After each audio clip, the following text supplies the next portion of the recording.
lepas kembali setia berbangsi sebagai ijazah seni.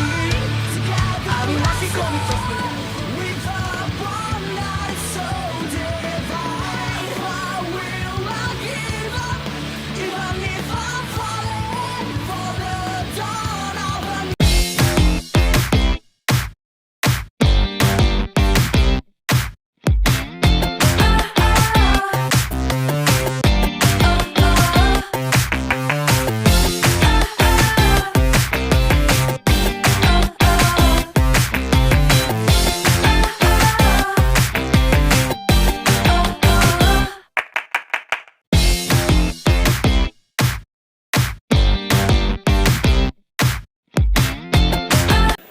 Di sana saya perkenalkan Encik Azhar. Dia adalah seorang pensyarah di Fakulti Animasi di UiTM.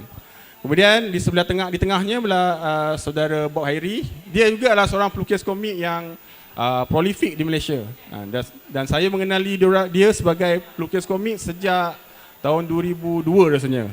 Jadi kita jemput orang yang dah lama berkecimpung dalam bidang komik untuk berbicara atau merangkumkan tajuk-tajuk yang lepas. Jadi mungkin memanglah dia punya pengalaman tu mungkin dapatlah kita dengar dan kita tahu apa sebenarnya realiti komik di Malaysia ini. Jadi saya ucapkan selamat datang kepada Encik Azhar. Sihat Encik Azhar? Alhamdulillah. Oh. Saya nampak Encik Azhar tadi bersilat tadi. Bersilat ke apa tadi? Dia memanaskan badan. Memanaskan badan. Bersilat, memanaskan badan. Betul. Tadi betul ke saudara host tadi mengatakan berat Encik 200 kilo? Betul? Oh tidak. Dia mungkin dia kira pound sterling. Lagi berat sebenarnya tu. Kemudian kita bersama dengan saudara Bob. Selamat datang Bob. Terima kasih. Sebenarnya Bob ni dah lama kita nak jemput. Tapi dia asyik lari je. Yeah. Hari ni kita berjaya juga jemput Cik Bob. Jadi semoga kita boleh jemput lagi lah Cik Bob. Saya memang tunggu finale je. Finale? Memang tunggu last sekali. Yeah. Ibarat hero Macam final round lah. Okey. Sebelum itu saya ingin beritahu kepada anda semua bahawa kita punya format adalah perbincangan. Saya akan bertanya soalan kepada para panel kita dalam 5 soalan seorang. Kemudian kita akan berikan peluang kepada anda semua untuk bertanya soalan kepada mereka di akhir podcast kita nanti. Okey. Dan pada penghujungnya kita ada sedikit penyampaian hadiah kepada panel-panel yang telah datang sebelum ini daripada episod 1 hingga episod 8 dan juga kepada pemenang-pemenang yang membuat komen di Facebook dan komennya telah dipilih sebagai pemenang. Okey. Jadi untuk itu kita ingin memulakan kita punya podcast dengan soalan pertama saya ingin berikan kepada sebelum itu saya nak mintalah Encik Azhar mungkin boleh beritahu sikit siapakah Encik Azhar ni? Sebelum tu. Siapa mungkin tadi kalau siapa yang termiss apa-apa yang diucapkan oleh tuan pengurusi, realitinya. Realitinya tadi mungkin Encik Feroz tak ada pagi tadi.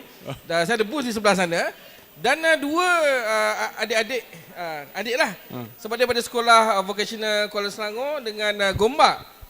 Realitinya dia datang kepada saya, abang buat komik ke? Abang kan bukan pakcik. Umur saya insyaAllah 47 tahun tapi realitinya yalah dah 20 tahun, 22 tahun berkarya. Itulah realitinya. Dia tak memanggil saya pakcik. Abang buat komik ni ke? Ya. Okey. Dan saya telah berkarya sejak tahun 2001 lah melalui majalah Urban Comics dan seterusnya dengan banyak-banyak publication. Mungkin tak se-famous kalau mereka yang biasa dengan gila-gila Ujang ataupun Gempak Star. Saya berkarya dengan Komik M lah, PTS. Tapi tak bersiri macam Cik Bob Atrakali bersiri-siri. Saya hanya 1, 2, 3 title sahaja. Tapi banyaklah berkarya komik-komik lah dengan Maplay pun ada, dengan Boboy, bukan Boboy kartun tu, Boboy Aflin Syauqi. Dan juga terlibat dalam produksi animasi dan juga filem dan advertising.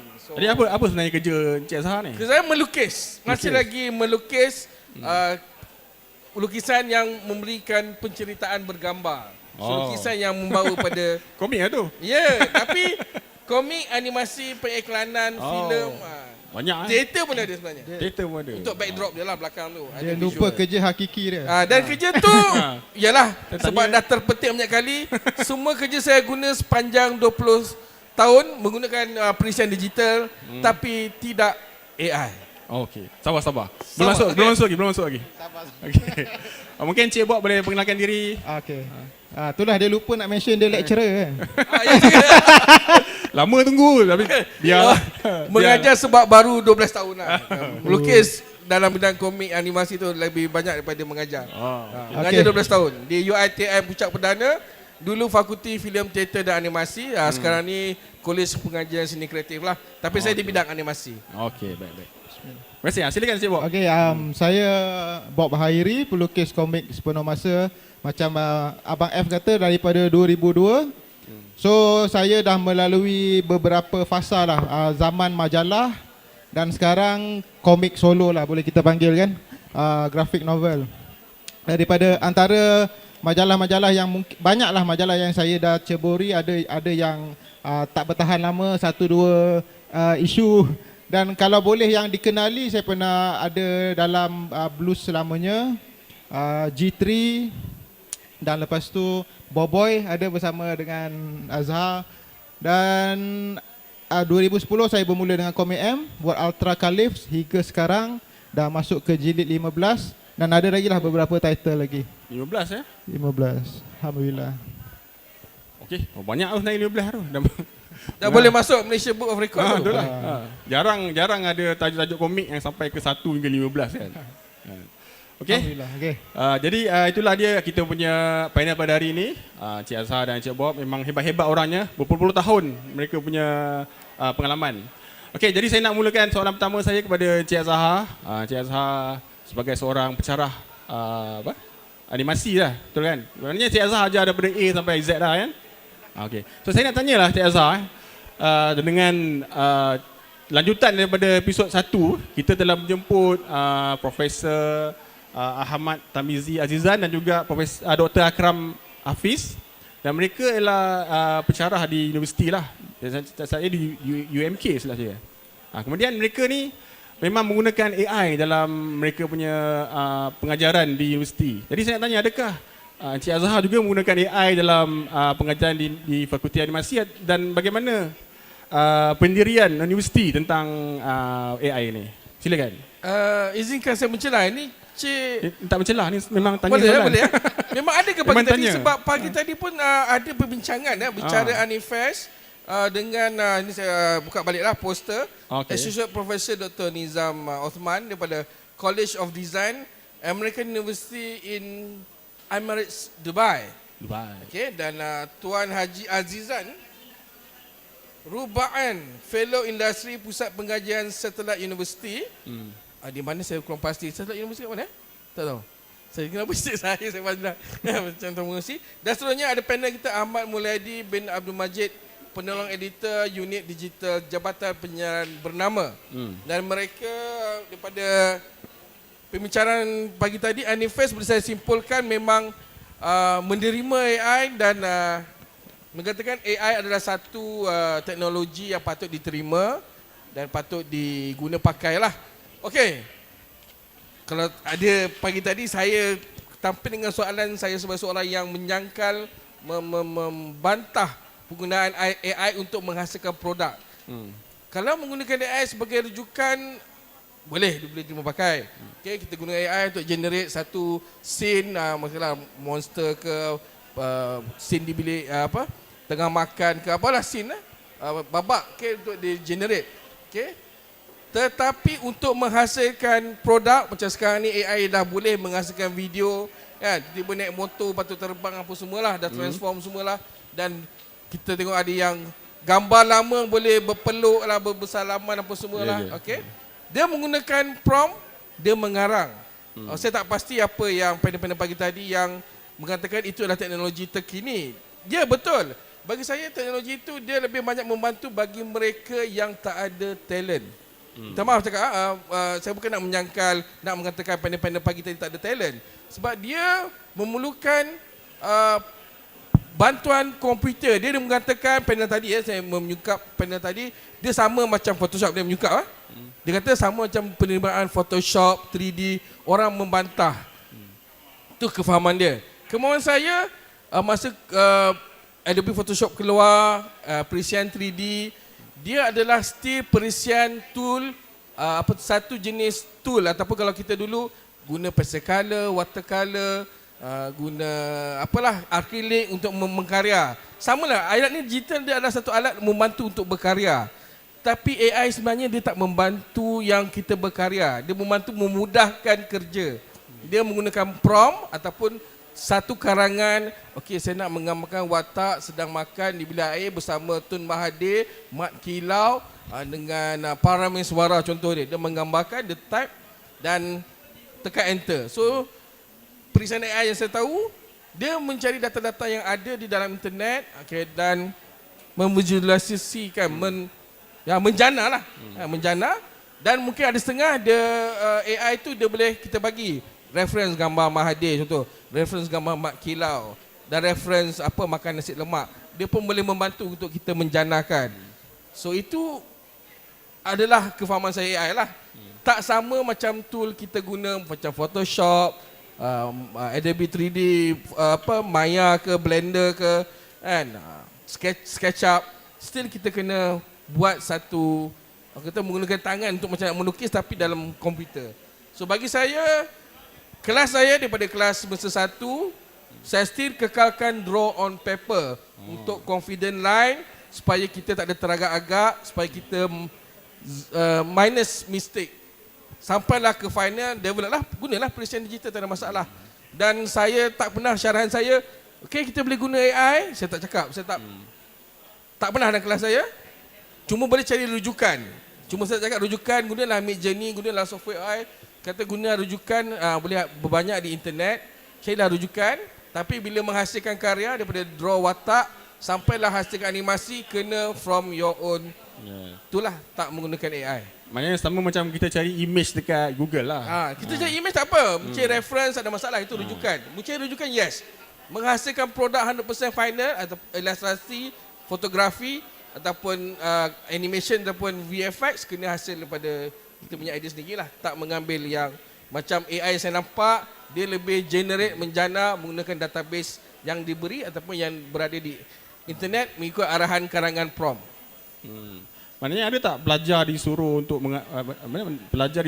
membuat prompt untuk hasilkan satu animasi? Tidak, dan bukan setakat saya dan rakan-rakan saya lain di UiTM, walaupun ChatGPT membantu dalam mengkarang research, thesis, buat report, okey membantu. Tapi still the point content kena kita type sendiri. Okay. Tapi menggunakan karya menghasilkan character design, background, storyboard, sampailah animation itself 2D ke 3D, masih menggunakan perisian digital yang kita kena develop daripada kotak 4 segi, lukis bulat-bulat sampai dia ada bergerak, ada efek lighting, masuk audio apa semua, still kita kena generate. Tak ada membuat karangan prompt. Ya, okay, faham. Itulah saya still menidakkan AI ini adalah satu tool untuk menghasilkan karya sendiri. Sebagai rujukan boleh. Sebagai alat bantuan lah ya. Okay. Tapi hasil akhir tu mesti daripada manusia sendiri. Still masing-masing manusia. So tool macam Photoshop, Blender ke SketchUp, dia still software alat untuk melukis menghasilkan satu produk akhir. Okay. Dia bukan karangan prompt. Okay. Baik, terima kasih Cik Azhar. Penerangan tentang AI dalam penggunaan dalam hari-hari kisah hari dalam kehidupan harian dia sebagai seorang lecturer. Macam mana mereka Maaf saya nak tambah, minta maaf sikit. lagi? Saya nak AI bantu saya kalau boleh kat rumah masak, basuh kain, iron baju, sambil tu saya buat kerja, saya melukis, buat animasi. AI tu saya nak, saya sokong sangat-sangat. Itu bukan AI generatif Baik, saya nak sambung tentang AI juga. Dalam episod kedua, sahabat Komik Uppercast, kita bersama dengan artis yang yang tidak suka lah penggunaan AI ni. Jadi artis tu mengatakan dia menghentam lah sebarang komik, usaha untuk menghasilkan komik dalam bentuk komik yang dihasilkan oleh AI. Jadi saya nak tanya Cik Bob, adakah tiada ruang langsung untuk pelukis komik itu menggunakan AI dalam kerja harian mereka? Sebenarnya dia masih bersangkut paut dengan Azhar punya komen juga tadi lah. Dia boleh tapi bukan sebagai final product dan sebagai rujukan. Contoh kita ambil cover lah. Kalau cover komik, kalau dulu kita perlukan gambar dari Google kalau kita nak buat rujukan dan kita compile satu-satu untuk dapat satu composition kan. Kena buat asing separate. Kalau AI kita dah boleh generate terus. Kita prompt nak macam mana composition dia akan keluar dan kita boleh refer daripada situ. Sama juga dengan background pun kita boleh guna refer untuk buat background. Kita nakkan perspektif yang macam mana, background apa, building ke, hutan ke. So kita dah tak perlu nak manually cari dekat Google gambar-gambar tu. So saya rasa penggunaan AI tu ada manfaatnya tapi bukan untuk sebagai final product lah. Sebab pada saya komik terutamanya dia perlu ada sentuhan manusia itulah. Perlu dari manusia kepada manusia. Dia perlu ada DNA tu. Sebagai artis saya percaya kekurangan artis tu dia kelemahan kelemahan artis tu dia adalah kelebihan pada artis tu sendiri akhirnya. Kekurangan-kekurangan tu akan jadikan itu adalah style dia. Tapi pada Pesta Buku tahun lepas, tahun ni lah, 2024, bulan 4 hari tu, saya nampak ada buku-buku yang telah dihasilkan oleh AI dan dijual di situ. Jadi sepertinya mungkin akan datang ada lagi orang yang akan penerbit akan buat gitu. Jadi apa pendapat Bob? Tak Syarikat mustahil macam ni? Tak mustahil lah benda tu. Memang AI kan dia belajar cepat kan. Dulu kan dia ada masalah untuk konsisten panel by panel. Sekarang dah orang dah benda tu dah boleh diatasi. Cuma setakat yang saya tengok AI punya bukan komik je lah, illustration ke apa dia masih kalau kita guna bahasa mudah dia tak ada soul lah, tak ada jiwa. Kita tengok kita dah tahu kan. Kita tengok kita tahu ini AI generate. So personally pada saya yang membaca komik juga saya kalau saya tahu itu adalah AI yang hasilkan, so saya tak ada rasa macam nak memiliki benda tu. Tak rasa sonok lah. Sebab tak tahu siapa yang melukis ni. Tak tahu siapa yang lukis. Kalau kita itulah personality background artis tu juga dia membantu macam painter atau pelukis dulu-dulu yang buat Mona Lisa kan. Background story dia tu banyak membantu sesuatu karya tu juga. Walaupun bukan art tu saja, background story artis tu. Macam saya membesar, saya suka baca biografi artis yang saya suka. Dekat situ saya inspired tau. Inspired nak melukis. Tengok dia punya interview. Saya suka baca interview artis.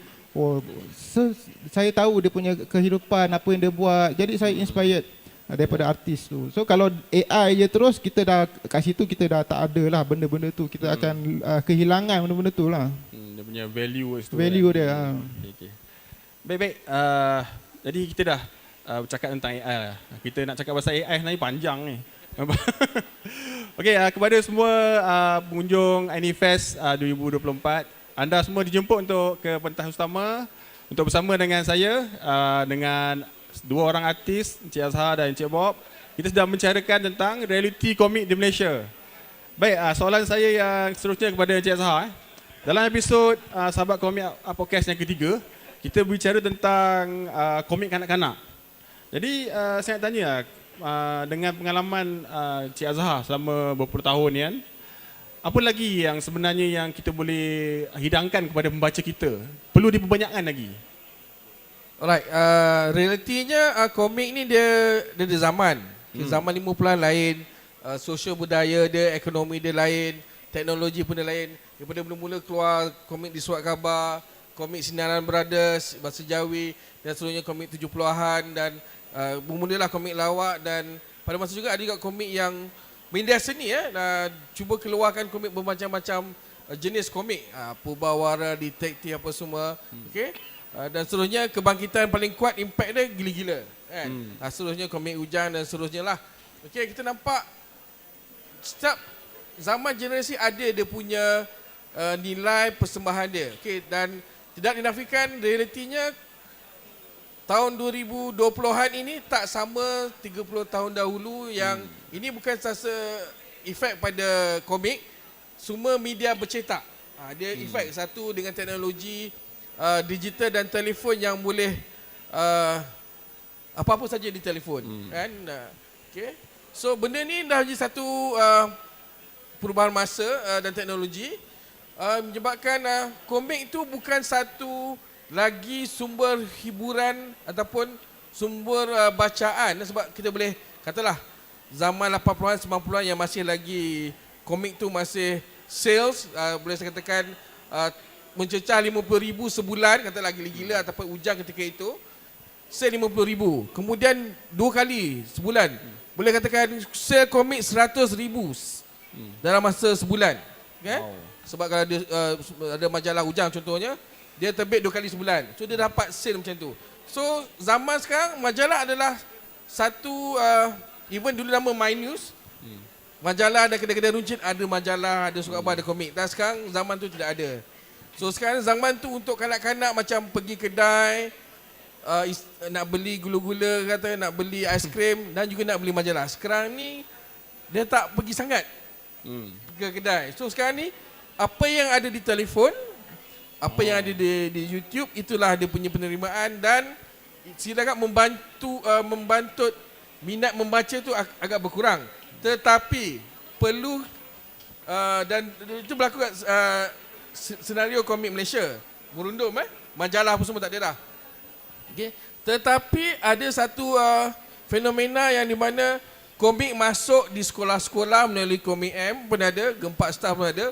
Boboiboy Upipin dah keluarkan versi komik sebab komik tu masih ada permintaan. Dan satu lagi staple diet ataupun bukan kata staple diet, satu lagi saya kata staple of kids ataupun pemakanan, bukan pemakanan, benda yang kanak-kanak perlukan. Satu lagi benda entertainment daripada sekarang ni dah main telefon, main Roblox, YouTube, TikTok. Komik tu masih lagi, kita dah terbukti pada tahun 50-an dan sampai sekarang. Cuma cabaran dia tidak membantu menjanakan satu modal income yang besar kepada masyarakat macam dululah yang keluar majalah, keluar komik. Sekarang ni format dia buku-buku yang ada di kedai lama sebab tak boleh berada di majalah, sebab majalah macam saya abang komik habis setiap bulan 4 minggu dah kena tarik balik, kena masuk yang baru, kena return. So culture newsstand tu dah tak ada dah. Yang boleh ada lagi di kedai buku. Dan juga kalau pergi sekolah-sekolah masih lagi ada ejen-ejen buku yang buka komik jualan komik-komik ni yang jadi staple diet untuk bacaan santai, hiburan santai masih lagi tak dinafikan. Dan history pun dah wujud komik keluar US ni pun adalah dipanggil fun komik untuk budak-budak baca. Dan benda tu asal daripada yang murah. Sekarang ni dengan paper yang inking dah mahal, itu membantulah yang menyediakan satu komik tu yang juadah untuk kanak-kanak. Dan itu katakan kanak-kanak tu perlu. Dan cuma pendapat saya di Malaysia, alhamdulillah dibandingkan dengan jiran-jiran kita Singapura, Indonesia, Thailand, kita masih lagi negara Malaysia yang produce komik yang konten tempatan, karya tempatan. Cuma format dia tak sama. Macam kat Korea dah webtoon semua China lah kan. Di Malaysia masih lagi tapi bentuk digest yang saiz-saiz kecil tu kan. Dan berada di kedai-kedai buku dan sekolah, menunjukkan komik tu masih lagi perlu ada. Cuma kita tak, publisher tak variety dari segi genre komik tu macam di Jepun ataupun di Eropah dan US. Dia masih dengan satu penerbitan berkala majalah lawak. Itu saja, habis. Gempak Stars, itu saja. So tak ada variety yang lain. Nak buka minda bahawa kita ada satu title yang senang kata contoh Superman dan Batman, Spiderman, Naruto, Doraemon yang bersiri. Kita tak ada, itu saja template yang itu. Kan? Alhamdulillah Atta Karim dah ada dah. Jilid ke-16 dah sekarang kan. Lepas 15 16 kan. Okay, so itulah pendapat saya. Memang kena ada jenis yang lain. Dan tak dapat kanak-kanak perlu ada. Kita ada perlu sebab komik tu direkakan khas, bukan direkakan khas, dikeluarkan sebab dia murah dulu RM1, kalau ikutkan 50 sen. Zaman media seni 50 sen, 20 sen untuk kanak-kanak. Dan bila kanak tu membesar, dia perlukan satu lagi media hiburan yang lain melalui komik. Cuma sekarang ni cara hiburan tu dah berbeza. Kanak-kanak tu dah ada YouTube, dah ada phone. Okey, terima kasih. Okey. Okey, memang panjang jawapannya. Tapi menjawab. Jadi maknanya pembaca ataupun generasi pembaca yang baru sentiasa ada sentiasa ada dan sentiasa memerlukan untuk kita mengisi pasaran tu, betul? Okey. Betul. Baik, saya nak sambung dengan Cik Bob pula. So kita dalam episod Sahabat Komik podcast yang keempat, kita bicara tentang novel yang kita komikkan. Jadi pada asalnya ialah sebuah novel, kemudian dikomikkan novel itu. Tapi panel kita pada hari itu mengatakan sebenarnya modalnya agak besar, kemudian dia mengambil masa yang lama dan untuk disiapkan lah. Jadi saya nampak seperti mungkin tidak apa sesuai rasanya. Jadi adakah Bob rasa komik-komik yang dikomikkan daripada novel ni okey ataupun lebih baik kita buat komik yang baru lagi senang dengan idea yang baru? Apa pendapat Bob tentang situasi? Okey, sebelum tu saya nak tanya, makan modal tu daripada perspektif artis atau penerbit? Memang dia mengenai duit untuk membayar artis. Even untuk artis sendiri? Artis pun dia bayar lah. Maknanya penulis novel tu dia bayar artis. Okey, ni dari sudut penerbit lah. Penerbit lah. Okey, makan modal. Betul, satu makan modal. Dia ada pro and cons lah, biasalah benda macam ni dia ada pro and cons. Satu, novel yang tersohor lah, yang ramai fanbase. So dia ada kemungkinan untuk dapat tarikan bila dia buat komik ke adaptasi komik. Aku lah. Dia mesti akan beranggapan ini aku buat komik ni boleh jual kot kan. Tapi ada kemungkinan juga dekat situ pembaca komik dengan pembaca novel tak sama kan. Pembaca novel dia yang hardcore tu ada kemungkinan dia tak akan berminat kan, sebab seni yang berbeza, platform yang berbeza. Tapi ada je mungkin peminat-peminat baru yang akan kenal komik tu. Terpulang kepada cerita juga akhirnya. Kalau cerita tu walaupun dia adaptasi novel, tapi peminat yang tak kenal novel pun kalau ceritanya bagus, mungkin dia akan dapat satu lagi sumber peminat yang baru kan. Yang makan modal tu memang betul lah dekat situ. Dia kalau dia terpaksa cari artis nak kena bayar lain lagi. Macam nak kata lebih baik buat komik baru pun, saya rasa benda ni ada pro and cons lah. Yang baru pun belum tentu okey lagi kan. Cuma baru tu modal dia kurang lah. Modal dia kurang dan dia kena bermula dari from scratch lah, nak start benda yang baru, tak ada fan lagi. Tapi kalau saya memang suka, kalau sebagai artis, sudut artis, saya dapat satu projek yang dah ada cerita daripada novel, saya rasa mudah untuk artis kot, sebab saya dah tak payah fikir cerita kan. Cuma saya kena develop simplifykan dia ke bentuk komik. Tu kalau dari sudut artis lah. Dan artis pun dah dibayar lah. Dia pun dah dibayar, dia tak payah fikir apa dah. Tak payah fikir keuntungan lah. Dan tu tapi bayaran kena berbaloi lah. Baloi lah.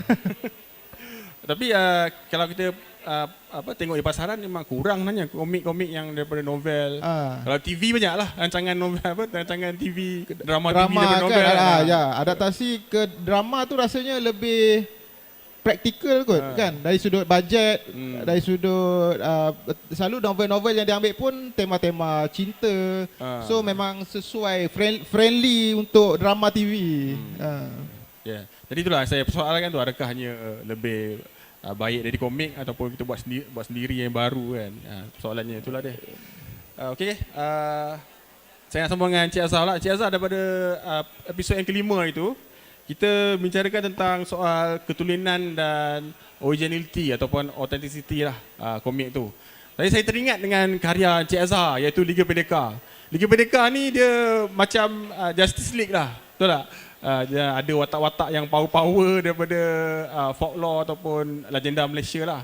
Jadi adakah adil untuk saya katakan Liga Pendekar Encik Azhar ni sebenarnya meniru kepada Justice League ataupun ada backup lain? Okey. Terima kasih, soalan tu saya suka. Pertama sekali soalan tu meniru Justice League tu salah sebenarnya. Saya meniru League of Extraordinary Gentlemen. Oh, okey. Still tiru. Masih league tak lah, ada- masih league sama, lah. tapi league masih league tapi bukan Justice League. Okey. Kalau tuan membaca karya Alan Moore, League of Extraordinary Gentlemen, dia menggunakan watak-watak naskah-naskah yang daripada watak-watak buku. Ada Nemo lah, Jekyll and Hyde, Captain Nemo, okey. apa nama cerita vampire tu tapi dia guna Mina kan. So dia menggunakan watak-watak sastra novel. Dan saya lebih kurang macam tu lah, menggunakan watak-watak karya hikayat. Ada Malim Deman, ada Awang Kenit, ada Badang, Tanggang lah, Tanggang. okey. So sebenarnya saya lebih tiru kepada itu. Jadi itu konsep sebenar dia. Itulah konsep sebenarnya. Saya meniru pada, tapi saya tak tiru sebiji-biji. Saya sadurkan ke budaya kita lah. Market kita, konsep. Saya hanya tiru konsep. Tapi saya tak tiru sebiji-sebiji. Saya tiru konsep je. Ya, betul. Takkan saya nak keluarkan watak sama Yalah. juga macam Dr. Jekyll and Hyde, Captain Nemo semua kan. So saya tak tiru, saya tiru konsep. Dan mungkin orang ingat Justice League sebab superhero kan. Superhero dan ada league di situ kan. Tapi sebenarnya saya meniru konsep League of Extraordinary Gentlemen. Dan meniru ni, dia meniru untuk kita sekarang ni pun banyak menggunakan gambar untuk meniru the reference. Cuma kata watak kita meniru pose tengah menembak. Tapi kita tukar pose tu watak kita kan, cuma kita ambil angle yang sama saja untuk Reference sebagai rujukan, yes, tak ada masalah.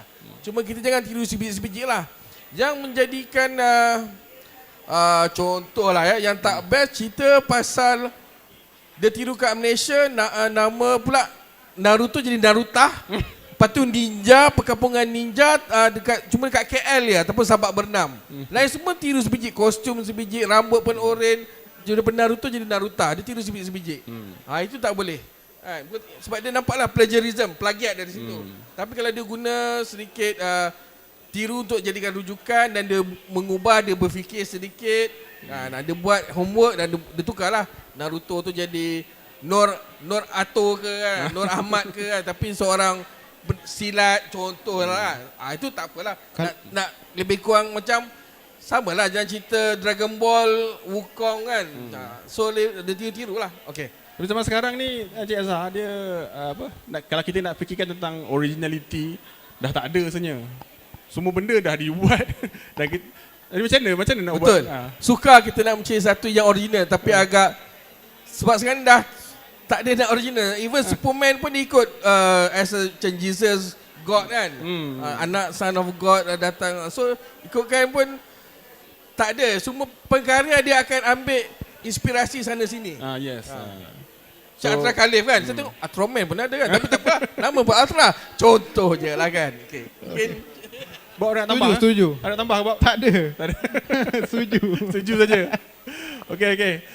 Jadi saya ingin menjemput kepada semua pengunjung Anifest. Kita sedang bersama dengan Encik Azhar dan Encik Bob Hairi daripada mereka lah pelukis komik yang telah berpengalaman selama 20 tahun.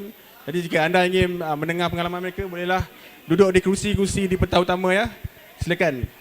Jadi saya ingin sambung dengan Encik Bob pada minggu yang ke-6 kita membawa tajuk Sikom iaitu cabaran komik online Malaysia.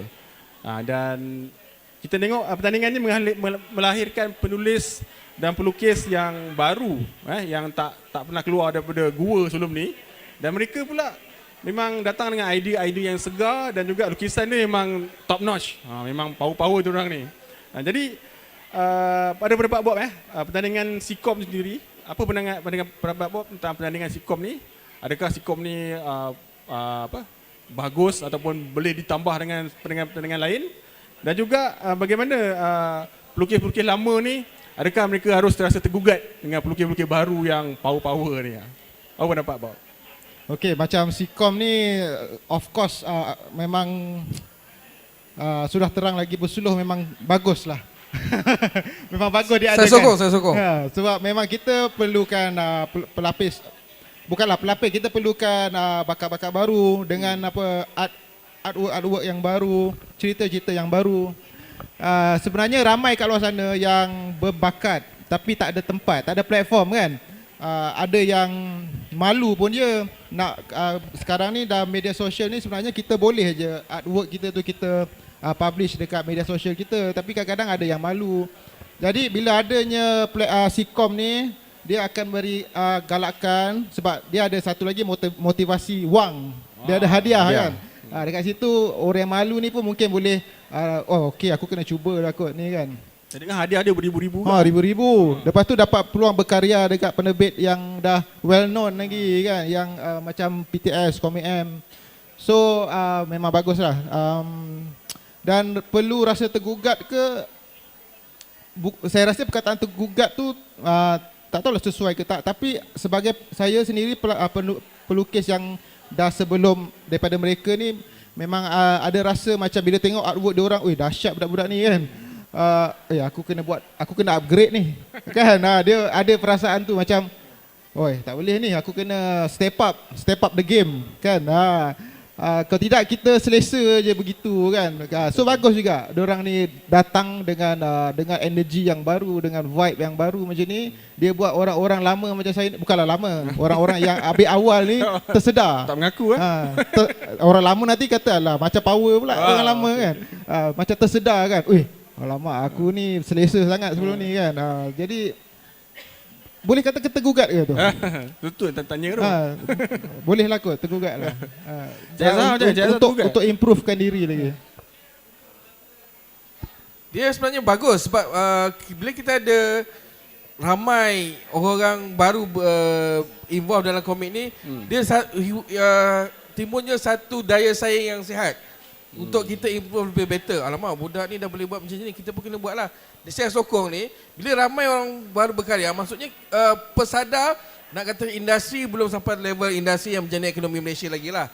Kita tak sampai, satu ketika satu industri yang menghasilkan jenaan peluang pendapatan, pekerjaan kepada semua. So pesadar komik saya panggil lah, sebab kita tak sampai level tu lagi. So bila dah banyak karya tu, dia nampakkan positif lah, banyak komik. So kita yang lama pun nak sama bersaing lah.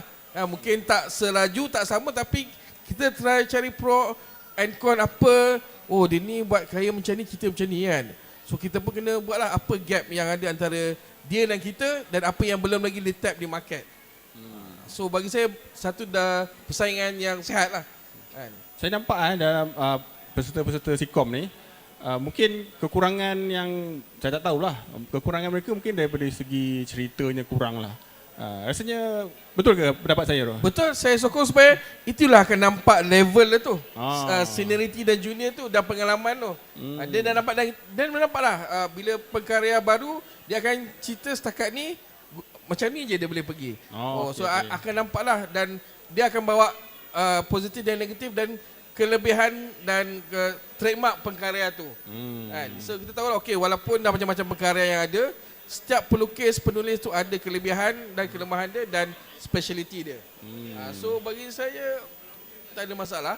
Dan kita tengoklah, mungkin macam katalah siapa mengajar, tak dinafikan sepanjang 5 tahun ataupun 10 tahun, majority 70%, 80% datang dengan influence manga. Nak lukis pun muka sama macam Jujutsu Kaisen, Naruto apa semua kan. So it's two style, tapi you kena develop into your own style. Contohnya kenapa you can draw like Naruto, tapi apa beza you dengan Naruto? Apa beza you nak lukis macam Eiichiro Oda One Piece kan? You kena come up with something lah. So yang bila kita keluar market luar, nampak perbezaan. Boleh style manga tak apa, tapi satu lagi penceritaan set in local setting. Jangan kita pun nak sekolah apa, sekolah Jepun. Nak lawan pakai samurai, pedang pakai kimono juga. Kita cerita belaan. Style tak ada masalah. Tapi local content, kita boleh nampak lah perbezaan yang senior dan junior tu. Dan bila junior asyik macam tu, kita ada kelebihan. Contohnya lah, ni contoh lah, macam saya pendekar-pendekar kan. So budak anak sekarang ni nak tunjuk style-style yang Naruto, ninja apa semua kan. Sebab dia dah influence, dia suka. So saya ada kelebihan lah. Tak ramai orang buat cerita pendekar ni. So saya ada kelebihan di situ pula. Contoh lah. Mungkin Cik Azhar boleh masuk Sikom tahun depan? Tak nak, saya tak nak. Saya nak yang baru-baru ni. Dan tak ada masa, yang sedia ada pun tak siap lagi Dia kan. dah level juri. Dia juri. Okey. Baik, terima kasih kepada Cik Azhar. Jadi saya nak sambung tadi dah pada Cik Bob sambung kepada Cik Azhar pula. dalam Sahabat Komik Podcast yang episod ke-7, kita membicarakan tentang komik online. So saya nampak komik online ni banyak lah. So apa pertama kali apa nak pendapat Cik Azhar tentang komik online ni? Macam saya katalah, setiap zaman tu ada berbeza. Daripada komik zaman 50-an, komik Jawi, komik yang ala-ala Sinaran Brothers, komik ala-ala cerita-cerita Peramli, kan, sampailah seketika boom gila-gila, Ujang apa. Dan sekarang zaman 2000-an dia satu zaman komik digital. Zaman komik digital tiada batasan. So itu zaman dia, dan di mana dah lagi senang nak publish work. Itu kelebihan yang positif dia. Siapa-siapa boleh letak. Cuma membezakan seorang tu, dia kena ingat bila kita buat komik ni, kita bukan boleh melukis saja, kena boleh menulis, bercerita. Dan sekarang ni ada bakat-bakat yang dia boleh bercerita lawak tapi kartun ni simple-simple saja. Dan sekarang ni dah apa saja can be done. As long as ada story, ada exposition, something happen to the character, and then ada punchline dia ke, ada ending dia ke, dah boleh bercerita 1, 2, katalah Instagram ke Facebook ke, dia just slide, habis. Cuma kelemahan dia dah tak ada censorship. Masing-masing dah boleh buat cerita yang, yelah, kalau tak ada, sekarang ni kena ada self censorship pada diri pengkarya. Dan kena pengkarya dah kena ada etika, jangan nak main semua nak letak main lepas je. Nak lepas yang ganas, seksi, yang politik, yang agama, dia main letak sebab tak ada. Dah ada, bila ada internet, tak ada ni, cuma yang nudity tu sekarang dah boleh sensor lah. Ada setengah platform dia akan sensor kan. Tapi dah keluar dulu baru sensor. Ya, dah keluar dulu kan. So sekarang ni zaman yang boleh berkarya tanpa batasan. Sebab mereka rata-ratanya pelukis-pelukis ni bukanlah orang yang profesional, dan mereka tidak ada menggunakan khidmat editor kan. Jadi hasil-hasil mereka ni banyak dan jadi lambakan. Rasanya adakah ini satu masalah pada industri komik kita ni?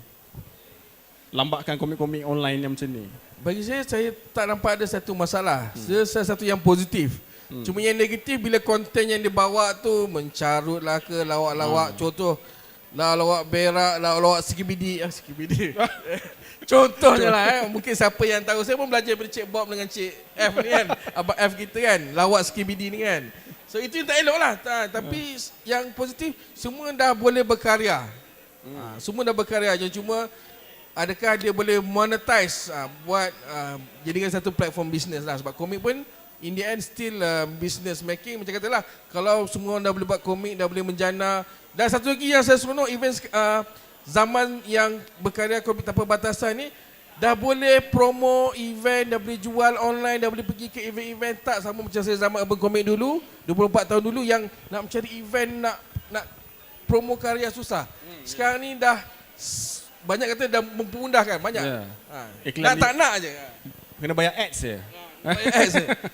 Okey. Saya nak sambung kepada Cik Bob pula. Dalam episod yang ke-8, episod terakhir, kita membicarakan tentang komik dewasa, adakah ianya komik short sendiri.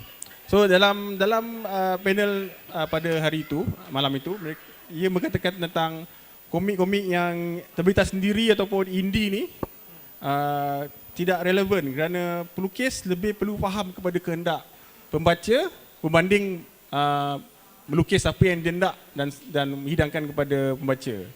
Jadi apa pendapat Cik Bob dengan pernyataan panel kita tu? Okey, sebenarnya dia berbalik pada artis tu baliklah. Dia melukis komik itu untuk tujuan apa? Kalau macam ada sahabat-sahabat kita yang buat tu, imaging tu kan, macam Azhar. Ada yang melukis memang for the sake of kepuasan diri. Kepuasan diri. Ada yang memang cari makan. Memang Maksudnya kepuasan dia tak kisah pasal keuntungan lah. Lebih kurang gitulah. Dia tak perlukan profit yang besar lah. Janji ada pulangan, okey. Sebab dia ada income lain. Balik modal lah. Balik modal, dia ada niche market kan, dia ada crowd dia sendiri. So kalau untuk yang betul-betul penerbit besar, penerbit yang perlukan pulangan yang banyak, mass market, memang saya nampak komik kanak-kanak lah. Dia punya target yang praktikal untuk ke arah tu. Macam kita sendirilah. Kita sendiri melukis untuk komik M. Memang alhamdulillah jualan pun okey, ada reprint. Dekat situ kita dah nampak memang benda tu berkesan. Sebab kita pun pergi sekolah terus, berjual dekat sekolah. Dan satu sebab yang saya rasa mungkin kanak-kanak ni lebih banyak membeli sebab yang saya rasa yang beli komik-komik saya antaranya budak-budak darjah 4 ke awal menengah lah, form 1, form 2. Dan rasanya peringkat umur macam tu anak-anak ni belum parent bagi handphone lagi kan, so dia entertainment dia, source of entertainment dia tu masih tak banyak. So macam kita kecil-kecil kan, entertainment kita tak ada apa sangat kan. TV, filem pun kena tunggu seminggu sekali, kadang-kadang baru ada filem yang best. Kita macam sekarang Netflix anytime kita boleh pilih nak tengok apa. On demand, Dulu macam apa, Mega Movie lah, Pairlist lah apa kan. Kena tunggu. Lepas tu Dunhill Blockbuster. lepas tu komik lah antaranya yang option yang ada, dan komik pun pergi masuk sekolah. So kita pergi terus kepada pembaca. Saya rasa dekat situlah kenapa komik kanak-kanak ni lebih terjual kan. Macam komik dewasa ni dia ada crowd dia sendiri. Dia memang ada dia ada peminat dia sendiri. Tapi tak besar. So nak kata shock sendiri ke Azhar? Macam mana Azhar? Cik Azhar Kau sebagai yang menyumbang ke komik dewasa. Saya ada dua karya bagi saya bagus sebab kita ni di zaman yang boleh zaman digital, karya tanpa batasan ni, dia dah lagi seronok, dan saya masih lagi seronok di Malaysia ni compare to Southeast Asia lain, Thailand ke Filipina. Kita masih lagi ada karya komik untuk peringkat kanak-kanak, remaja dan dewasa. Cuma mungkin dia agak slow sikit di universiti-universiti. Macam dulu saya di ITM, pergi je Kolej Jati, Perindu, ada je komik. Mungkin itu dah gap dah tidak ada sebab hiburan dah banyak. Tapi still ada market tu, cuma dah jadi niche market yang terhad. Cuma saya galakkan banyak event, banyak lagi orang berkarya supaya kita dapat tap market-market ni. Lelaki, perempuan, kanak-kanak, remaja, dewasa, blue collar, white collar. Sebab setiap karya tu alhamdulillah di Malaysia ada peminat dia sendiri. Cuma saya harap terus banyak menghasilkan komik, banyak event, banyak platform, dan InsyaAllah ada satu peak dia yang saya rasa kalau apa komik tu asal dia untuk menaikkan industri komik yang dia boleh menjana pendapatan sebagai menghasilkan komik ni. Online, platform, digital, self-publish, indie, dia dah jadi satu yang boleh menjana pendapatan ekonomi Malaysia lah dan semualah. Okay. Tapi kalau macam tadi kita cakap tentang komik online yang dilukis oleh orang-orang yang tidak profesional, macam pelukis-pelukis yang komik yang indie ni juga boleh dikatakan mereka dalam sama juga, dan mereka kena lebih banyakkan online lah kot. Okay, online dia satu lagi, kalau webtoon bila free, and then dia ada monetization dia melalui iklan. Dan tak dinafikan ada orang suka baca melalui digital, tetapi kalau ada satu level bila dah ramai dah menjadi satu fenomena orang duk baca komik, then kita start monetization dia, dan macam katalah mat komik dah ada ramai konten, dah ramai orang baca online. Lepas tu kita boleh start iklan, dan boleh bila dah rating dah tinggi, kita ada special konten yang start orang beli komik secara online. Dan saya tak tahu ini telco dengan bank yang di mana memudahkan orang membeli melalui. Sekarang ni kita macam belanja duit kanak-kanak, kita masih lagi bagi cash. Saya tak tahulah, saya lagi bagi cash kepada anak-anak. Sekarang ni dah monetization melalui digital platform yang senang. Yang senang nak menguruskan, nak beli ni, dan nak subscribe komik sebulan RM1, RM2. Dah boleh online transfer, senang, simple as that. Cuma itu agak saya tak pastilah telco macam mana dengan bank sistem yang dah ada yang boleh baca ya semua secara digital. Tapi yang kanak-kanak dah start membelanja, sebab pengalaman saya pergi ke China baru-baru ni semua dah elektronik, cashless. Itu je saya nampak kehebatan China, walaupun saya pergi Guangzhou je, tapi nampak yang kita Malaysia masih ketinggalan. Motor semua elektrik, skuter yang bawa barang, bawa BABI pun Bunyi apa tu? elektronik punya motor. Komik kena ada sound effect tu. Itu satu cerita ni, sound effect dalam komik. Kelakar Cik Azhar ya. Baik, saya ada lagi 2 soalan kepada kita punya panel. Tapi sebelum tu saya ingin beritahu kepada anda semua, selepas saya tanya soalan kepada mereka dah habis, saya akan buka peluang kepada anda semua untuk bertanya soalan kepada mereka jika ada. Dan kemudian kita akan ada sedikit penyampaian hadiah kepada panel-panel kita daripada episod 1 Sahabat Komik Podcast hingga ke episod ke-8. Okey, baik, saya akan teruskan dengan soalan. Okey, Cik Azhar lagi ni. Cik Azhar, apa pendapat Cik Azhar tentang Sahabat Komik Podcast? Adakah ianya perlu diteruskan lagi? Dan kalau perlu, apa lagi penambahan yang mungkin kita boleh tambah? Sangat Program diperlukan. Kalau kita tengok industri besar komik Amerika, North America, Jepun, Eropah, podcast semua yang peranan. Banyak podcast YouTube channel talk about comics. So kita perlukan, yes. Okey. Okey. Okey, belum nak lagi? tambah Tambah, okey, untuk okey. podcast tu, untuk penambahbaikan akan datang, kalau boleh buat jangan buat secara online lah. buat dekat Secara macam ni, fizikal. macam ni.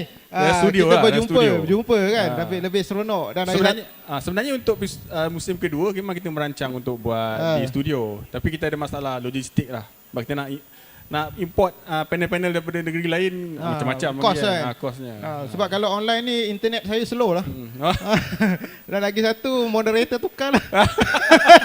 Mungkin memang dia akan lepas ni akan menggunakan moderator yang lagi mahal. Azhar.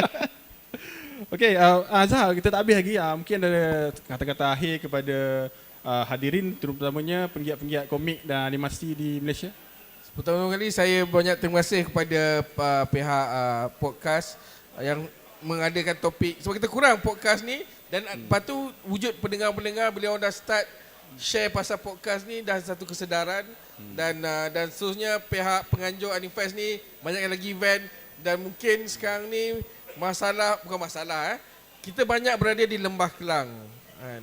Saya dapat info baru-baru ni ada di Kuching contohnya lah crowd memerlukan. Dan zaman saya Urban Comic kan, saya boleh katakan 40% sales saya daripada Sabah Sarawak. Dan seringkali surat-surat dia nak, yalah, benda ni boleh kita merantau bukan setakat di Lembah Kelang, maybe itulah. Dan terima kasih kepada para hadirin yang sentiasa menyokong secara langsung dan tidak langsung, yang buka booth, yang membuat komik, yang buat stiker je ke, and so on lah. Dia memeriahkan lagi lah. Saya nampak benda ni positif, cuma tak sama macam 20 tahun lepas. Sebab 20 tahun lepas dia banyak lebih kepada pergerakan, contohnya macam gila-gila group, Muay dia keluar, Gempak Sah dia keluar. Kali ni kita perlukan event yang boleh semua boleh ada sekali. Bergabung lah. Ya, betul. Okay. Baik, sebagai penutup daripada Encik Bob, saya nak tanya tentang reality. Tajuk kita ni reality komik Malaysia ni. Macam mana reality sebagai pelukis komik kat Malaysia ni? Macam mana? Adakah Encik Bob rasa survivability dia bagus? Kemudian adakah memuaskan hati menerbit-menerbit kepada Encik Bob? Dan juga inilah kata-kata akhir kepada hadirin. Okey, realitinya personally lah pada saya, kalau untuk Malaysia saja, sudah ada beberapa lah penerbit yang menerbit komik dah agak banyak. Komik dewasa pun ada, komik kanak-kanak pun ada. Dan tapi kalau secara pelukis komik yang mampu untuk bekerja secara international, peluang dia lagi besar. Maknanya sekarang internet kan dah mendekatkan jarak antara negara kan. Sebab dah ada macam-macam Fiverr lah, apa macam-macam platform untuk bergerak ke international. Dan dia punya bayaran pun USD kan. So dibandingkan zaman dulu dengan zaman sekarang, saya rasa skop untuk cabang kerja tu lagi luas. Cuma kalau dekat Malaysia ni, saya bermula dulu memang agak struggle jugalah untuk sampai ke tempat yang selesa, yang penerbit dah percaya dengan kita, dah percaya dengan artwork kita dan selalu minta lagi komik dari kita. Benda tu yang kita kena gain lah. Benda tu yang kalau awak nak locally, benda tu yang awak kena gain. Trust penerbit tu, buat kerja dengan disiplin, konsisten, itu. Kalau setakat buat sekali-sekala, so itu untuk suka-suka okey lah. Kalau untuk sebagai career, saya rasa kurang sesuai lah. Kena konsisten. tak boleh sekadar saja buat. Saja-saja suka-suka, bukan untuk kerja boleh lah. Kalau untuk kerja memang kena effort lebih sikit lah. Tapi macam mana pun Cik Bob telah bertahan sama 20 tahun lebih. Yelah, nak ke sini tu lah yang macam-macam dah lalu kan. Macam-macam majalah dah terbit 2-3 isu tutup. Benda-benda tu dah lalu lah. Dan dulu saya nak survive pun saya tak buat komik je. Saya ada ambil job-job colouring buku cerita, buat buku teks sekolah, illustration untuk buku cerita. So untuk survive masa tu saya kena pelbagaikan saya punya kerja. Alhamdulillah sekarang saya dah tak perlu. Saya dah konsisten buat 100% komik je sekarang. Okay. Baik. Ada ni sedikit apa tadi? Kata-kata kepada penggiat komik dan hadirin pada hari ini. Kepada penggiat komik yang dah ada, yang dah sedia kala ada, yang terdahulu pada saya, yang sekarang, teruskanlah berkarya. Dan saya tahu pelukis komik ni dia memang akan sentiasa nak berkarya punya. Tak kira lah dah sampai umur berapa pun, dia mesti ada rasa drive tu, mesti ada. Dia teruskan berkarya. Teruskan berkarya untuk inspired, memberi inspirasi pada yang muda-muda. Begitu juga animation. Kita tengok animation Malaysia kita dah makin grow, dah macam-macam produk animation yang boleh membanggakan. So kita kena terus sajalah, terus dan progress lah. Jangan kita static aja dengan benda yang sama lah. Kita progress, slowly we grow lah, insyaAllah. Alright, terima kasih Pak Bob. Cik Azhar, last sebelum saya tarik mikrofon tu, ada kan? Bagi saya teruskan berkarya. Karya apa saja, if you believe in it, tak ada masalah. Ada rezeki dia tu, ada peluang dia tu. Macam saya pun tak sangka saya berkarya ni, komik print sendiri sold out, walaupun saya dulu full time berkarya 2001 dan belum menjadi pensyarah full time 2012, masih lagi berkarya dan masih lagi ada peluang dalam industri seni tu, komik ke animation ke illustration, and tak ada masalah. Kena sentiasa berkarya. Kalau you stop and then orang tak cari you lagi lah. Itu je lah. Okay. Baik. Sebelum saya terlupa, sebenarnya saya nak membuka soalan kepada penonton. Jadi jika ada sesiapa yang ingin bertanya kepada panel kita, mungkin boleh angkat tangan ke? Kalau ada? Kalau tak ada, kita akan teruskan. Ada ke? Cik? Tunjuk kepala ni. Cik berbaju, boleh? Boleh. Cik boleh langkah ke depan sikit? Jauh sangat nak melangkah. Langkah panjang sikit, Cik. Okey, bismillahirrahmanirrahim. Assalamualaikum warahmatullahi. Saya Khairil Izri, nama penuh. Khairil. Saya baru lagi dalam bidang melukis lah. Yelah, nampak muda. Nak tanyalah, saya terfikir-fikir apa nak tanya tadi. Jadi bila kita tengok industri komik Malaysia ni, dia ada masalah daripada segi harga pelukis. Harga yang kita nak rate pada pelukis ni, pelukis generasi yang bukan harga buku bukan, harga pelukis kita bayaran kepada pelukis. Bayaran kepada pelukis. Okay. Bagi saya lah, pandangan pada saya pernah mengalami keadaan bila pelukis baru ni rate dia lebih tinggi daripada pelukis yang berpengalaman. Ini ada isu jugalah. Jadi kadang-kadang macam satu page tu macam biasa orang charge sampai 200 je kan. Tapi pelukis baru yang tak ada nama ni dia berani charge sampai 400. Jadi adakah keadaan ini akan membunuh pelukis-pelukis yang sedia ada? Maknanya pelukis-pelukis komik yang sedia ada. Katalah kita lukis komik black and white kan. Biasa kita charge 50 macam tu per page kan. Tapi tiba-tiba dia datang daripada mana-mana website kan, dia rasa dia pelukis komik hebat, dia charge sampai 100-150 per page. Jadi setengah-setengah dia jual aiskrim. Setengah-setengah penerbit ni sanggup bayar.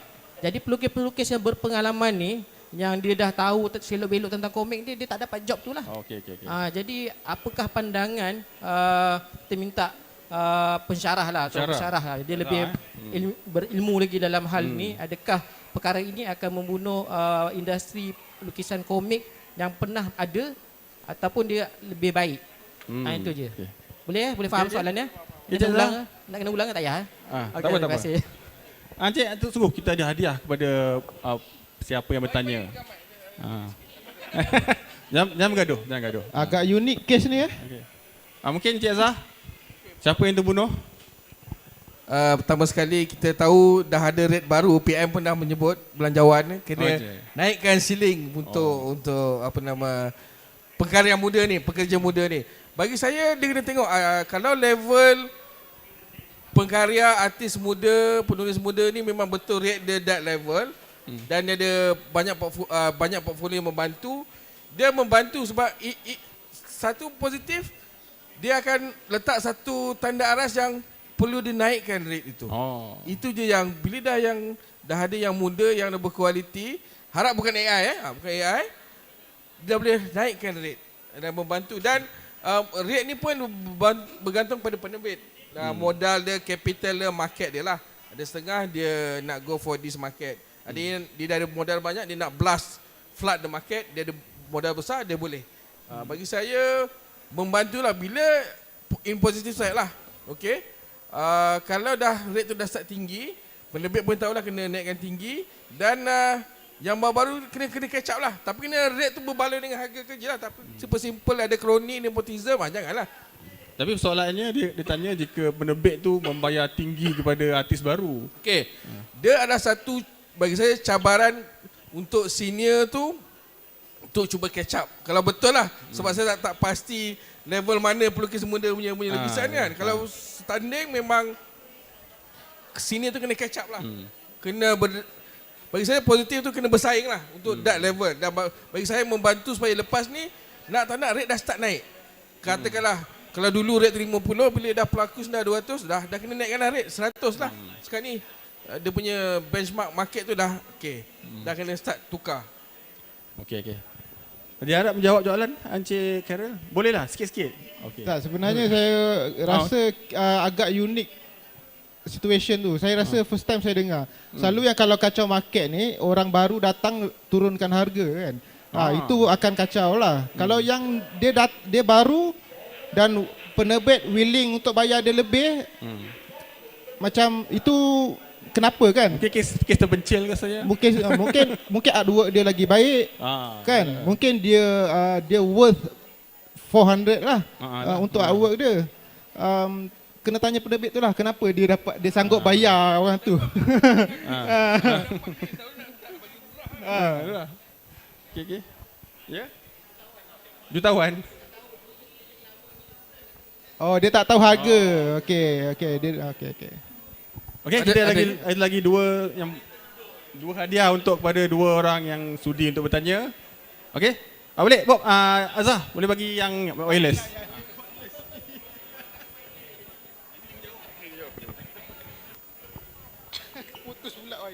Silakan beri nama dan soalannya.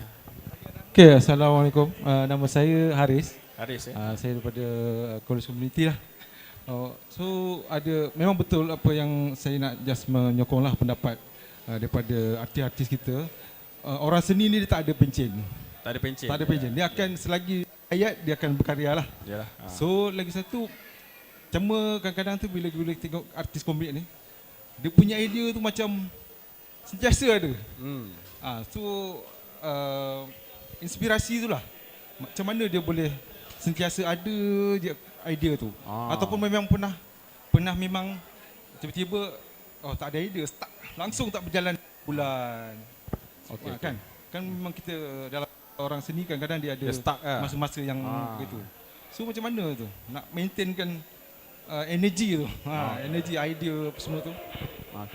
Okay, mungkin Cik, kita boleh ambilkan hadiah daripada Cik. Okey. Okey. Soal, Bob boleh jawab sikitlah soal idea Ilham ni kadang-kadang susah juga nak explain lah. Dia alhamdulillah lah, saya setakat ni ada idea tu, ada sentiasa. Alhamdulillah, mungkin anugerah juga kan Allah bagi kan. Dan lagi satu, banyak pada kita punya bacaan sebelum filem-filem yang kita tengok, kadang-kadang kita faham konsep penceritaan tu, kita tahu the whole concept, the bigger picture kan, kita tahu mana nak letak cerita tu, nak panjangkan cerita tu. So kadang-kadang kita ambil satu topik je, topik zombie contoh kan. Okey, kita dah tahu zombie, kita pernah tengok filem apa komik sebelum ni, kita twistkan dekat mana-mana. Dia pengalaman lah, sebenarnya dia lebih kepada pengalaman lah. Saya nak tambah pengalaman sebenarnya, nak membezakan yang katalah yang baru muda ke apa semua, yang baru berkarya, baru berkecimpung terbit komik dan yang berpengalaman. So dia nampak gap tu.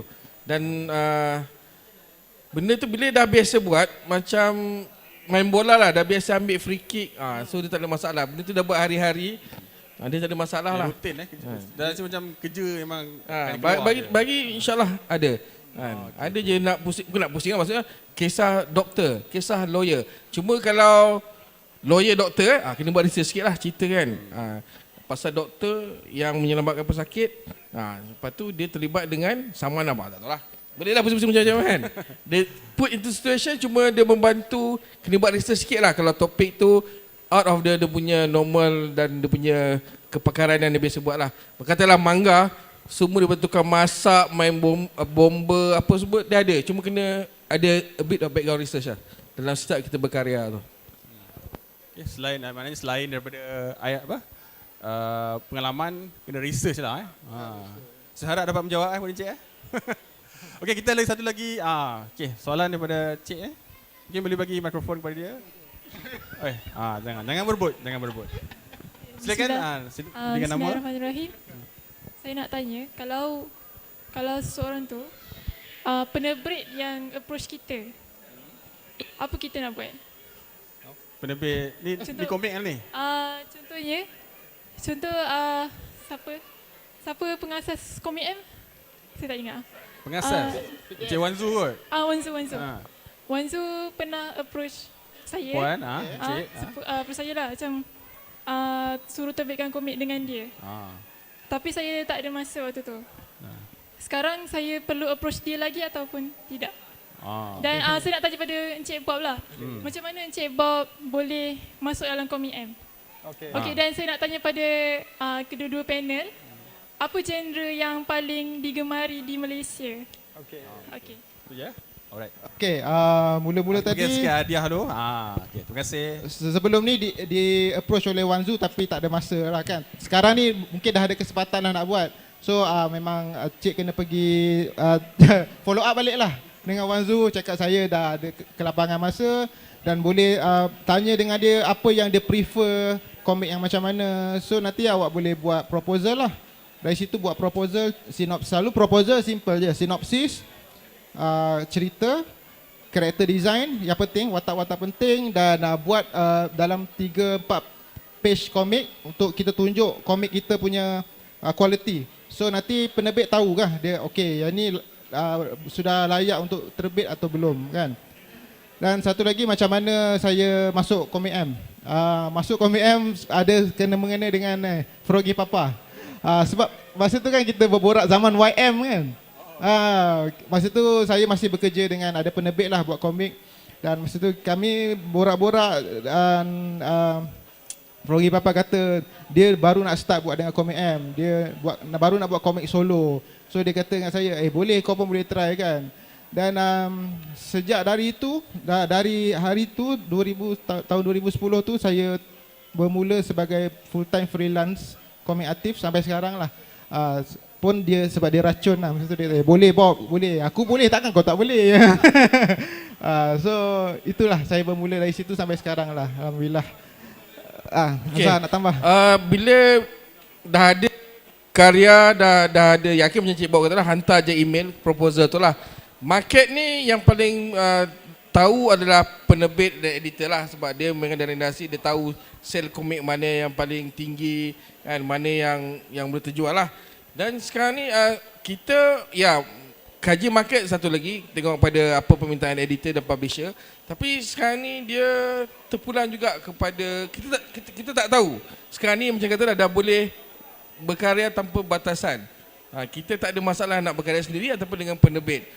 Kita boleh keluar je dan tengok respon. Katalah bila rasa dah okey, barulah katalah dah letak di media sosial ke apa benda, dah ada 1, 2, 3, bila dah ada follow up, dah banyak hit, dah banyak like, nak teruskan, nak publish ni boleh, nak hantar penerbit pun boleh. Sebab bagi saya market ni berbeza, tapi tak ada nafikan lah di Malaysia ni yang lawak, yang senang kata market ni bagi setiap orang dia membeli dekat dengan di hati dia dengan topik-topik tertentu. Kisah pernikah contohnya saya ambil lah. Pernikah, ada orang suka yang lawan action pernikah. Dia suka yang kemelayuan, dia suka dia beli. Ada yang suka artwork, kadang dia suka artwork je. Artwork tu ada style tertentu yang menjentik keinginan untuk nak baca lagi. Dan ada suka yang lawak, ada yang suka yang pasal sekolah. It can be anything. Tapi jangan bagi saya tak terlalu nak taksub hingga market. Salah satu ialah you have to follow the market. Tapi kadang you kena keluar something yang senang untuk you berkarya. Bila you dah berkarya yang mana you suka, automatically dia akan dah ada soul, nyawa you pun bersemangat macam alamak bangun pagi nak kena lukis kisah pasal lawyer ni. Pada kata kisah lawyer ni top kan, drama-drama Korea ni semua. Nak kena buat macam tu kan. Tapi you tak suka, dalam hati you tak suka, itu pun mengganggu dalam you berkarya. So market ni can be anything if you don't know how to tap the market. Dan kita never know market tu boleh pergi tak boleh pergi. Kalau kita tak cuba, kita tak tahulah. Macam katakanlah kat Jepun, sebab memang dah jadi budaya membaca komik tu, manga tu. Any genre boleh. Cuma kat Malaysia lagi kita tak sampai that level kan. Cuma mungkin ada peminat dia di situ, cuma kita tak pandai nak salurkan. Dan sekarang ni dia kata dah mudah media sosial. Yang kelebihan media sosial ni, bila ada orang suka, dia akan like, dia akan share benda tu kan. Okay, itu jawapan saya. Baik, harap dapat jawapan okey. Okey, kita telah pun pukul 6 dah ni. Kita sampai ke penghujungnya. Jadi kita akan teruskan dengan penyampaian hadiah. Sebelum itu saya ingin menjemput kepada panel kita untuk kembali ke tempat duduk. Akan dipanggil sekejap lagi. Berikan tepukan kepada panel kita pada hari ini. Terima kasih. Okey, saya ingin menjemput Profesor Mulyadi untuk ke pentas untuk menyampaikan hadiah kepada ataupun cenderamata kepada panel-panel kita sebelum ni daripada episod 1 hingga episod ke-8. Prof.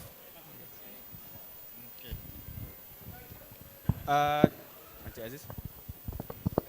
Yes.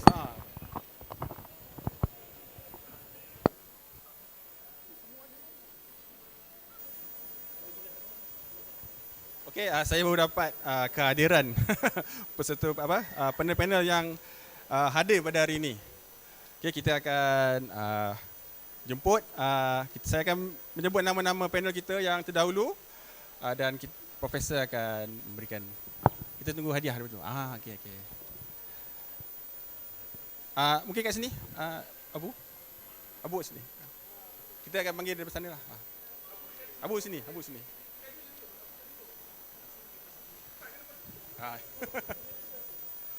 Okey. Okey. Ganggu view. Jangan lawan. Okey. Okey. Okey. So jadi akan menjemput panel yang pertama iaitu saudara Keril. Ni Keril. Yang bertanya tadi Keril. Okey. Okey Keril, panel kita yang silap saya podcast yang ketiga. Terima kasih Kecik Keril. Cuba gambar sikit. Okey, panel yang seterusnya ialah Hasif Ryan. Ada ke? Rasanya ada ni. Tak ada Hasif? Mungkin dah balik. Okey, Cik Haryati Ehsan. So, panel kita yang saya membicarakan tentang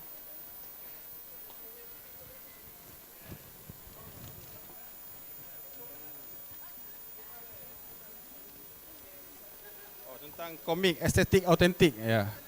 Terima kasih Cik. Kemudian saudara Al-Kazam. Dia adalah Al-Kazam. Al-Kazam. Ini adalah daripada Sikom. Terima kasih Cik Al-Kazam. Untuk Cik Al-Kazam kita berikan iPhone 16. Terima kasih. Special. Kemudian Encik Topik. Encik Topik ada tak? Encik Topik ni pula adalah pemenang Sikom sebenarnya. Tapi dia bersama dengan kita dalam cabaran komik online Malaysia lah, dalam tajuk episod ke-6. Terima kasih Encik Topik.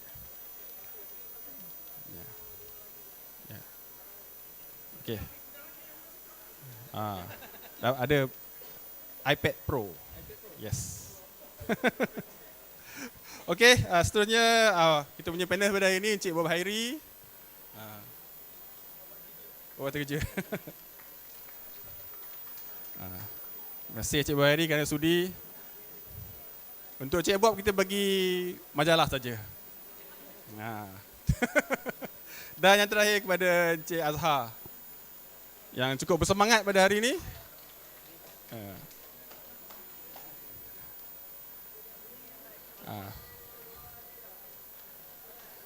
Encik Azhar berat kan? Berat kan? Berat kan? Ada cash, ada cash. Jadi seterusnya kita akan berikan hadiah kepada, ini adalah penonton-penonton yang memberikan komen pada podcast-podcast yang secara live itu. Dan 2 daripada mereka yang hadir. Sebenarnya ada banyak. Saya jemput Encik Farah Lim Daim. Farah Lina. Tadi ada dah balik? Dah balik. Ya, okey, dah balik. Ada seorang aja, Encik Azri Amir. Mungkin kita boleh bagi hadiah semua kepada Encik Azri lah, senang. Ada?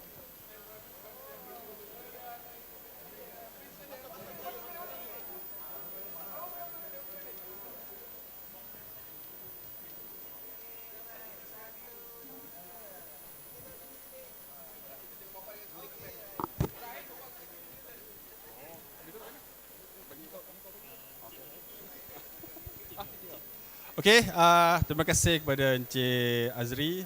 Saya menyebut Encik Mio untuk memberikan sedikit cenderahati kepada Profesor Mulyadi. Terima kasih Prof kerana sudi bersama kita hari ini.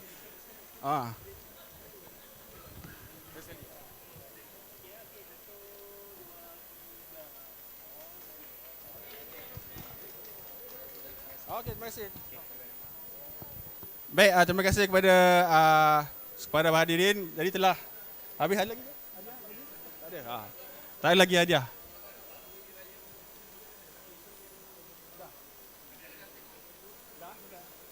Baik, terima kasih kepada hadirin yang bersama kami dalam Sahabat Komik Podcast. Seperti biasa, anda boleh menonton episod 1 hingga ke 8 yang telah bersiaran selama 8 minggu. Dan juga yang episod hari ini boleh ditonton di page Sahabat Komik Podcast, dan episod hari ini boleh ditengok di page Anifest, Facebook page lah. Okey. Assalamualaikum dan terima kasih. Good fight for the glory when the end is mine. It's better than others, teaching us how to be fearless. Growing all together as one. Evildoers will be undone. I'm the first nobody to be alone. I'm people, I get each and some me. I mean, I see come